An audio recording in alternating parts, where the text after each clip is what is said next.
Let's talk about good news in the ransomware world. Mhm. The mastermind behind LockBit supposedly Yeah. identified. Yeah. Yeah. Go for Yeah. it. Yeah. So LockBit been around for close to 5 years, and responsible for several thousand successful ransomware attacks. That we know that because they publish them all in a helpful directory online. And they'll use the same to leak data if people don't pay the ransoms. And according to Wired, they've collected $500 million over that um, 5 years. And they are one of these ransomware as a service solutions. So this person who they've identified went underneath the moniker of LockBitSupp, and he wrote the code and then made a dashboard so you can manage multiple campaigns, because you send out a million emails and a whole bunch of them turn into ransomware infections. Somehow you got to manage that. And the deal that they have with their affiliates is that the LockBit group gets 20% of whatever they get. Um, though sometimes they escalate all the way up to the masterminds for the big stuff. Yeah, so this one person and his close affiliates probably made $100 million in Russia, of course. And they've identified him and shut down some of his resources and published his picture and indicted him. And that's about as far as they went, right? Because they don't have a lot of power in Russia. Mm. So, there are already reports that he's back up and running. Um, so we'll see if they've done some reputational damage to him. But hey, money talks, and if he's making money, he doesn't need the rest of his reputation. Right. It's kind of like going back to our Cyber Stiletto book, where the same kind of idea was she operated in Russia until she pissed off Putin, and Right? then she left That's the right. country. That's right. I don't think anything happens in Russia that Putin, of any significance, that Putin isn't involved in, and I think he's a little annoyed with the West right now because they're supporting that war in Ukraine. They should be supporting Russia, right? Well, that's not going to happen, obviously. So I think anything he can do to be Putin, he's doing. What do you think? I've heard that Putin, doesn't care about what you're doing until you're in that $100 million range that he's in. So Hmm. he might have been flying under the radar because 100 million over 5 years is only $20 million. So, Right. so he may have been flying under the radar. He has attacked Russian targets, and that's usually, not done. Kind of dangerous because Russians can enforce their actions against you. Yeah, that makes you fly from a window from about 6 stories up, Yeah, so that's right. That's right. It's it, funny how it clumsy some dissuades a people few seem to people get. unless Yeah. they have wings, right? Yeah. So, all right. Well, then of course we have those other pesky fellows, the Chinese, that seem to be throughout our infrastructure. I still don't know how that happened. I mean, I turned to Dan, a former NSA guy. How could the Chinese put all that stuff in there and we not be aware of it? Yeah, I mean it's some really fascinating reports that have come out over the last few months from the FBI. They've been, more and more and more open about revealing that they're in our infrastructure across the board, whether it's water systems, electric systems. We've been talking about this for several years on this show and other shows.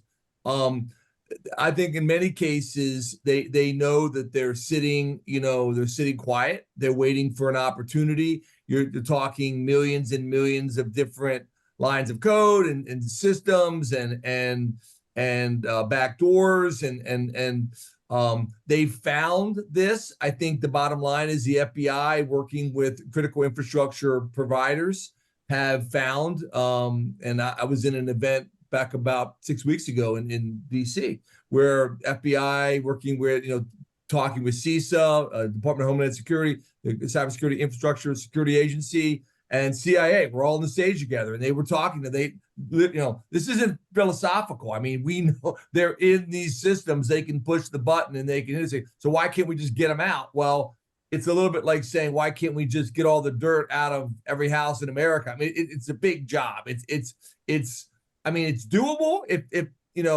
and I think there is due diligence being applied to that now. But it is really it's gotten to the point where it's a big issue. I'd love to hear Richard's thoughts on this about it's built up over many years. Yeah, and go ahead. And a more appropriate metaphor would be it's like getting rid of COVID. We could do it. It's just really, really difficult. It's the same level of difficulty, I think. So it goes all the way back to Titan Rain, which was the first case we know of. I'm sure there are many before that. And my friend Sean Carpenter was the one who discovered it. He was just this low-level intrusion detection engineer at Lockheed Martin. And he saw these attacks coming from an IP address, and then he backhacked into the IP address, working from home, not for his employer, and found all this data on servers that belong to government research agencies and some of our Mars orbiter designs, stuff like that. When he told his bosses, they told him to mind his own business and stick to protecting Sandia Labs, the Lockheed facility. And eventually he turned confidential informant for the FBI, who didn't have, a very good infrastructure themselves for combating cybercrime of any sort or counter-espionage. And so they used him as a confidential informant for almost a year, and they just bring all of the Chinese hacks to him. So he was helping them, just do the basics back then. So yeah, of course, it's expanded since then. China, of course, is responsible or given credit for the OPM hack, Office Personnel Management, that revealed, basically everybody who had ever applied for a secret clearance of any sort. And they were responsible for the attack against the Defense Industrial Base, which led to loss of all the design data for our 10 top weapon systems. And even though that was in 2008, we don't have new weapon systems. So those are all the weapon systems that we have deployed around the world. The Chinese have the mechanical design drawings for all of them in CAD systems. And they probably have the software. I've never corroborated that with anybody. So this is just an extension. Hey, we already own the military and their data. We've done our spying. Now let's start implementing in the next phase the ability to throw a switch. Not a new concept, right? People have suggested that the U.S. be able to do that. At one point, somebody proposed to Israel's Knesset that they shut off Iran's infrastructure in such an attack before targeting with missiles.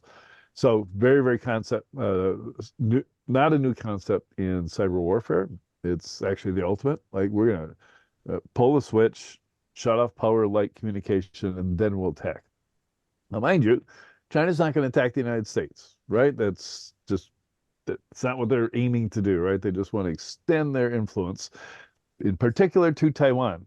And there's always a possibility that China will attack Taiwan. And when they do so, it'll be very effective to disrupt communication and response from the United States. All they have to do is disrupt it for a few days, and it'll be a done deal. Taiwan will say, hey, we're here, can't get us out of here now, if that was their plan. Yeah, just add one other quick thing to that. One thing that I meant to mention earlier, FBI said that they're outnumbered 50 to 1 by Chinese agents working in cyber attacks. Wow. So, and again, that's quoted by multiple different FBI leadership, different briefings at different conferences. But that was one of the ones that you can go out there and you can read from the director of the FBI.